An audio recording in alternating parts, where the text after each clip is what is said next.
So we come now to Judea and the Roman prefects. We've gone through Herod's sons.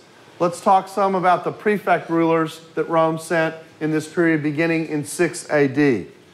Coponius is the first prefect that Rome sends, and he appoints Annas the high priest. Now, Annas is important because he is the patriarch of what will be the high priestly family, for the most part, through the entirety of the New Testament period.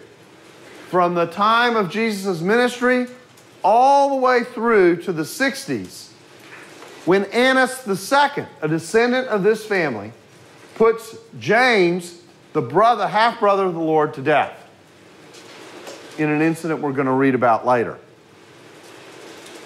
Caiaphas, high priest during the time of Jesus' ministry. High priest presiding at the Jewish examination of Jesus. Caiaphas is Annas' son-in-law. 5 of the 6 high priests during the period when Caiaphas is high priest come out of the family of Annas. Annas is so powerful that even in the New Testament, he is described as a high priest alongside Caiaphas, almost as if the two were ruling together, in an honorific continuation of the title, much like the way we continue to call presidents after they have served president. So Annas is a towering figure whose position is established when the Roman prefect Coponius comes and appoints him as high priest. Annas himself was high priest for 9 years on his own, just like Caiaphas was high priest during the entire time that 9 years that Pilate was prefect in Judea. This family, as I mentioned, was still in priestly power during the time of the early church because Annas II is responsible for the death of James in AD 62. Pontius Pilate, as a prefect, is somewhat insensitive to the Jews. From his standpoint, it's not insensitivity. From his standpoint, he is making clear to the Jews from the moment that he shows up that Rome is in control of the land.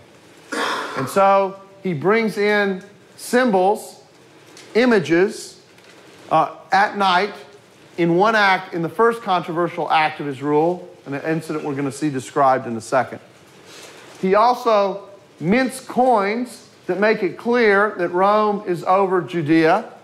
So it's coins are kind of like, they're not only monetary value, they also can be means of propaganda for the government by what's stamped on them. And that's certainly the case with the coins that Pontius Pilate mints that makes it clear that Rome is in charge in Judea. Don't mess with us. As prefect, he has 4 responsibilities. He is to collect the taxes. He is to keep the peace. He is to exercise he's to be a judge and to look out for Caesar's interests in the land, and he is the appointer of the high priest. When the Jewish leadership brings Jesus in front of Pilate, in Luke chapter 23 and verses 2 and 3, they charge Jesus fundamentally with 3 things. He is perverting the customs of our people, which is an indirect way of saying he is introducing social instability into the land. He is saying that we should not pay the taxes.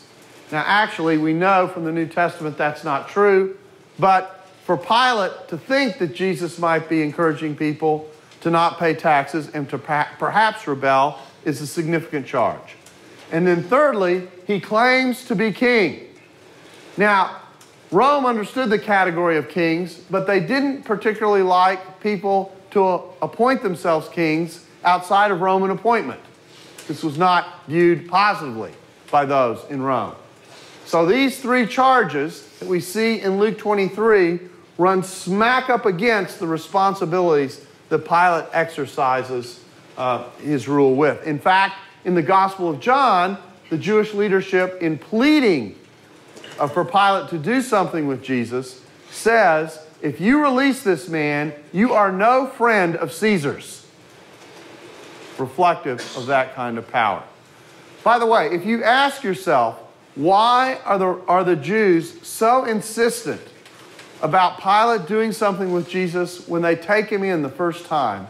The reason is this. Had Pilate let Jesus go,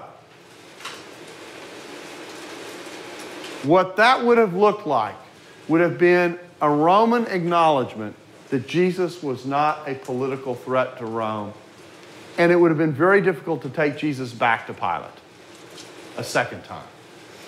So this had to work the first time they took him in, and that's why they're so insistent. Sir, can you repeat that? Yeah. The reason the Jews are so insistent about getting a judgment on Jesus the first time is because had Pilate released Jesus, the early church could have said, look, you took Jesus before Pilate, and he judged him not to be a political threat to Rome. Okay? So that's why they were so insistent in that scene. Herod Agrippa comes to rule after Herod's 3 sons. Herod Agrippa the first. That's not Garippa, but Agrippa. AD 37 to 44. This is Herod the Great's grandson, Herodias' brother, Antipas's brother-in-law. Yes, the family line gets tight and confusing. By AD 41, he had regained all the territory that Herod the Great had had, which is basically equal to all of Palestine. He was liked by the religious leaders, the Pharisees, and he was sensitive to Jewish practice. He absolutely insisted that there be no images on coins, which was seen to be in line with the first commandment. He persecuted the church and slew James, the son of Zebedee, in an incident that is noted for us in Acts chapter 12. He imprisoned Peter in an incident that's also noted for us in Acts chapter 12. And he dies a very painful death for allowing himself to be portrayed somewhat like a god, also noted in Acts chapter 12. Annas II becomes high priest during this period, towards the end of this period, and slays James, the brother of the Lord, as we mentioned, in a period, this is interesting, this happens in a period in which prefects are changing. So one prefect is left, the other one hasn't shown up yet. Annas II takes the opportunity to slay James, the brother of the Lord, and in doing so, usurps his authority. Only Rome had the right to execute somebody and to determine that someone should be executed. When this happens, some of the Jews recognize that the Romans might be offended that Annas II has done this. And so they complain and report about Annas II's act to the Romans, and the Romans swiftly remove Annas II from authority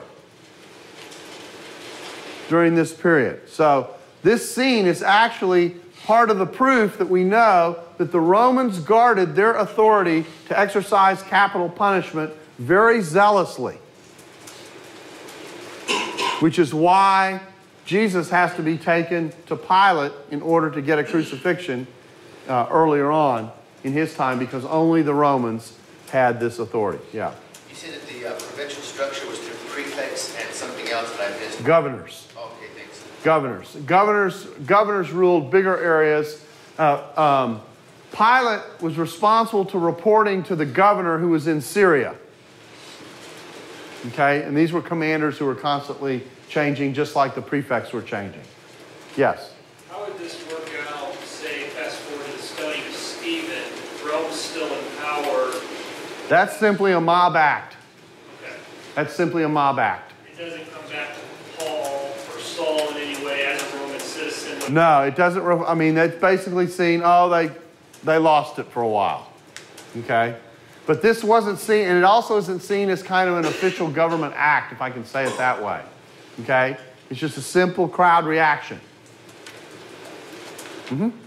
I'm kind of confused about how the Herodians, or the kings, Herod the kings, worked with the prefects. Well, they shared, the prefect was responsible to be responsive, the Herodians were responsible to be responsive to the prefect. The prefect was Rome's official Roman representative in the land. The Herodians were client kings who served at the kindness of the emperor. So they want to continue to have the emperor's cooperation. If you want to continue to have the emperor's cooperation, you cooperate with the prefect that he sends. So there's this relationship in which Pilate has, in effect, the upper hand, although oftentimes he will defer to Herod because of the genealogical relationship that Herod has to the people.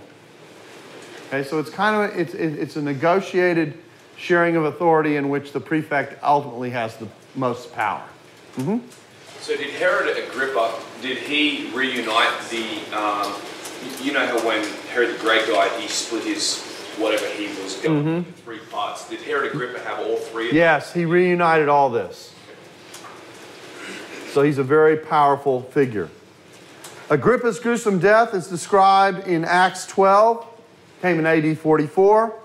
And the area is in Roman hands for 6 years until Herod Agrippa II is appointed.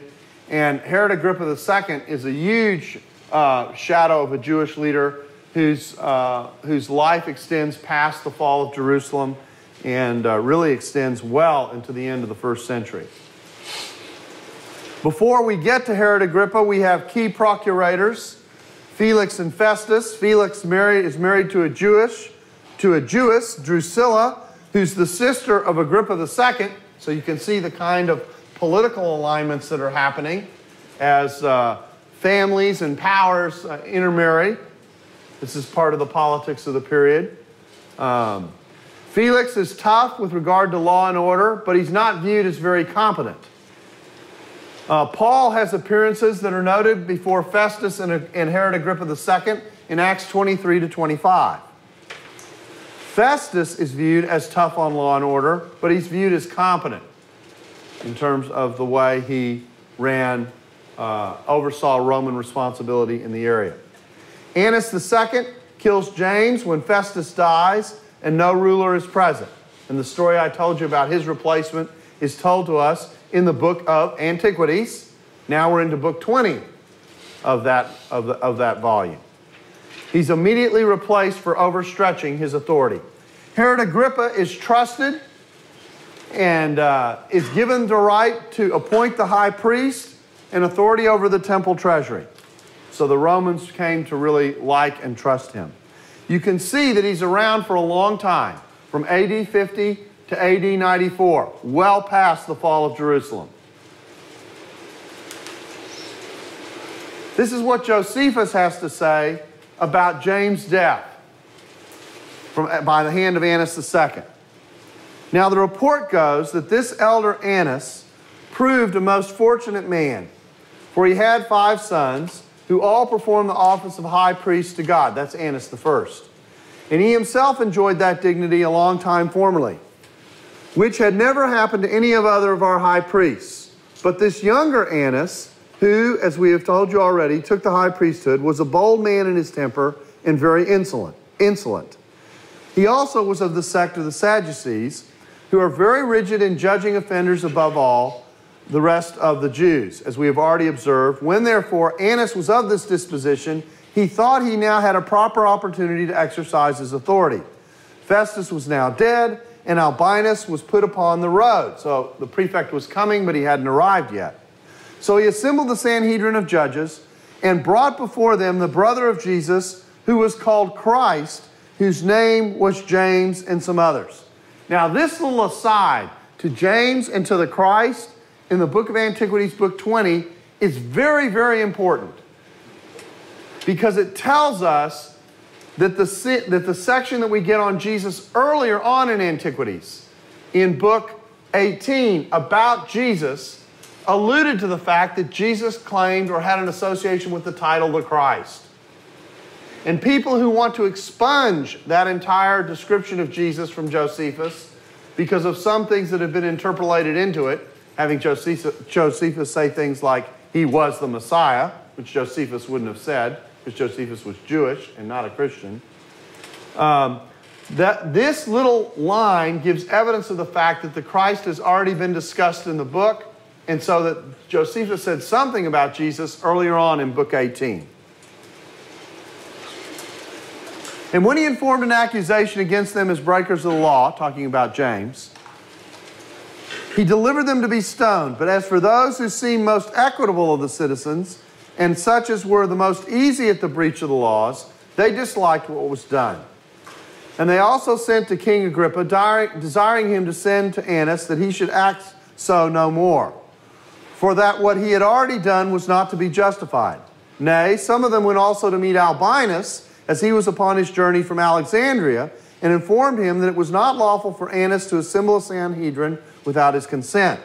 Whereupon Albinus complied with what they said, wrote in anger to Annas, and threatened that he would bring him to punishment for what he had done. On which King Agrippa took the high priesthood from him, and when he had ruled but 3 months, made Jesus, son of Damius, high priest. So there you see some of the political intrigue that comes with Annas II overstepping his bounds and executing James, brother of the Lord. Now, yes? Who was Albinus? Albinus was the prefect who had been appointed to replace Festus. Okay? And as he was coming from Egypt to assume that role, this took place.